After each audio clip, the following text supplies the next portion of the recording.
आपको बताऊंगा कि भारत ने कैसे तुर्की से एक ही झटके में तगड़ा बदला ले डाला है कि पाकिस्तान जैसे देशों में हड़कंप मचा हुआ है। भूमध्य सागर से भारत और तुर्की को लेकर के इस वक्त की सबसे बड़ी खबर, सबसे बड़ी बिग ब्रेकिंग न्यूज निकल कर आ रही है। जिस बात का डर था, आखिर वही चीज सच हो चुकी है। इस वक्त भारत ने न सिर्फ तुर्की को निशाना बनाया है, बल्कि भारत ने अब तक का तुर्की पर सबसे बड़ा एक्शन लिया है। मोदी का जंगी जुनून और तुर्की से तमाम तालीमी रवाबित मुनक़ता कर दिए। इन ममालिक इस वक्त पाकिस्तान के सोशल मीडिया पर ट्रेंड कर रहे हैं। बैनुल अक़वामी तौर पर अरब न्यूज इसके ऊपर खुलकर रिपोर्टिंग कर रहा है। बीबीसी तमाम तरह हक़ाइक़ दुनिया के सामने रख रहा है। पाकिस्तान का जो अंग्रेजी अखबार है डॉन न्यूज, उसने भी आज फ्रंट पेज के हालात को रिपोर्ट किया और हैरानकुन तौर पर बिल्कुल सच लिखा है। जिस तरह से तुर्की ने भारत के आईएनएस त्रिकंद को चौतरफा घेर करके भारत को धमकी दी थी, उसका अंजाम तो तुर्की को भुगतना ही था। और इस बात का डर भी साफ झलक रहा था तुर्की के माथे पर। भारत ने सीधे तुर्की को 8 घंटे का अल्टीमेटम दिया था। भारत ने कहा था कि तुर्की अगर अपनी नेवी को 8 घंटे के अंदर अंदर त्रिकंद के आसपास से नहीं हटाती है और भारत के युद्धपोत को घेरने का तब भी काम करती है, तो उसके बाद भारत इस पर बहुत बड़ा जो जवाब है वो जवाबी कार्रवाई करने जा रहा है। और इस वक्त जो खबर, जिस चीज का इंतजार, जिस चीज का डर सता रहा था, आखिरकार भारत ने वही किया है।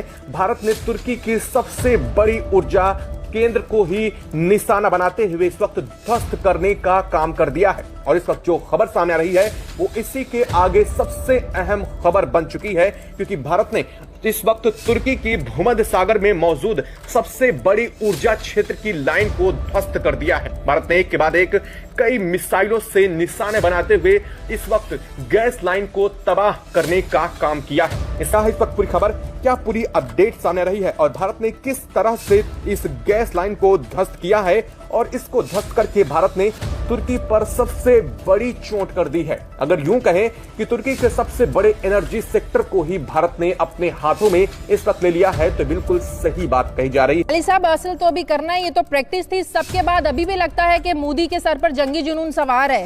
गुज़िश्ता रोज से सांस रुका हुआ है। इंडियन ओशन में इन्होंने इनकी जो ज़हनी हालत है ना वो खराब कर दी है।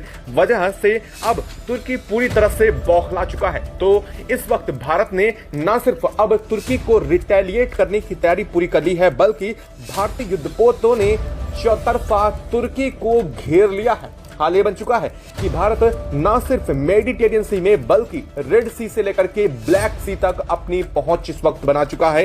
यानी तुर्की के तीन तरफ के तीनों सागरों में भारत इस वक्त मौजूद हो चुका है और तुर्की को हर तरफ से भारत ने पूर्णतः घेरने का काम किया है। भारत ने तुर्की को दिया हुआ अल्टीमेटम पर तुर्की ने एक्शन नहीं लिया और ना ही कदम अपने पीछे खींचने की कोशिश की, जिसके चलते भारत ने इस बड़े एक्शन को आखिरकार अंजाम दिया है। क्या है? क्योंकि भारत ने अगर किसी भी देश को सबसे पहले कमजोर करना होता है तो उसके सबसे ज्यादा ऊर्जा क्षेत्र को, उसकी पावर सप्लाई को ही कट किया जाता है। क्या है इसका पूरा माजरा, क्या आगे की कहानी है और इसको लेकर के तुर्की की तरफ से रिटेलिएशन पर बहुत बड़ी बात कही गई है। अब वो कह रहे हैं, नाज़रीन, वो लतीफा आपने सुना होगा कि इब्के मार, वो कह रहे हैं अभी तो हमने टीजर दिखाया, हम पता नहीं हम पूरी फिल्म अभी अब दिखानी है, वो क्या फरमा रहे सुनिए। हसन, वैसे और क्या ये मुमकिन पिक्चर क्या हो सकती है? बिल्कुल सही कह रही हैं आप। ये मौके पे जब हिंदुस्तान सोचिए जंग में जा रहा है, एक समझिए एक डिक्लेरेशन ऑफ वॉर है।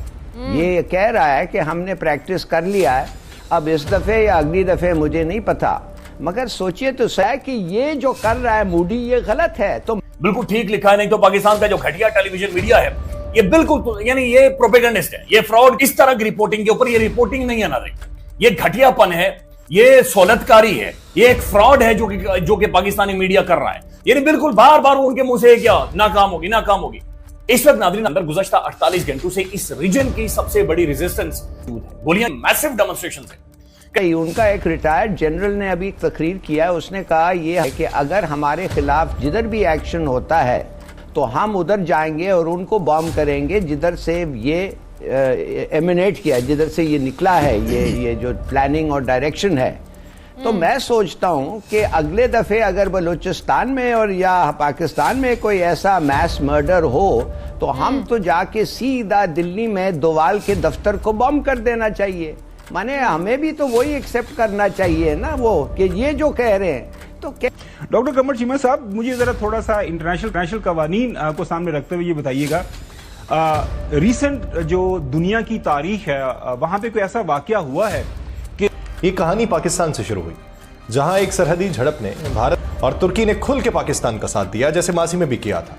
जब फलस्तीन, अजरबैजान और कश्मीर जैसे मामलात पर तुर्की ने दो टोक मौक़िफ़ इख्तियार किया था, मगर इस बार कुछ बदला हुआ था। भारत की बौखलाहट बढ़ी हुई थी।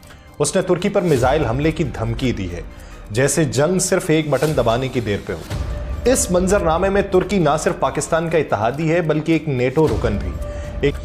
उसके बावजूद भारत ने जवाबी सिफारती मुंह तोड़ की बजाय बराहमोस और अग्नि 5 जैसे मुहलिक मिसाइलों के नाम लेना शुरू कर दिए, जैसे अल्फाज से जंग का आगाज कर दिया।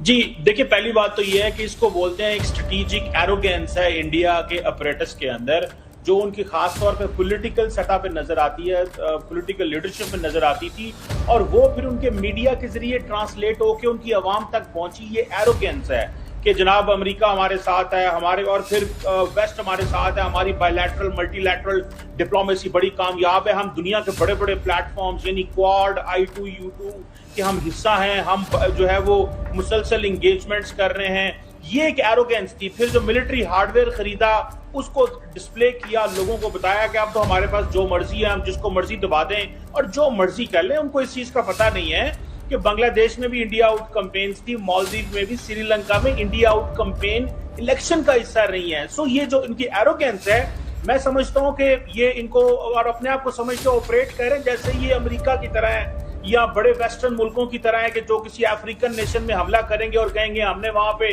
अलकायदा पे हमला किया है तो आप बीच में ना आइएगा। मेरा ख्याल है कि उनको पता नहीं है कि ये बेसिकली शायद वेस्टर्न ऑडियंस को प्ले कर रहे हैं। इनको इस चीज का एहसास ही नहीं हुआ कि जिस तेजी के साथ इनकी सारी की सारी जो डिप्लोमेसी की बुनियाद है वो दुनिया के सामने खत्म हो गई है। गुमन सर, आपको पता है ये क्या करने लगे? इस समय की बहुत बड़ी और बिग ब्रेकिंग है।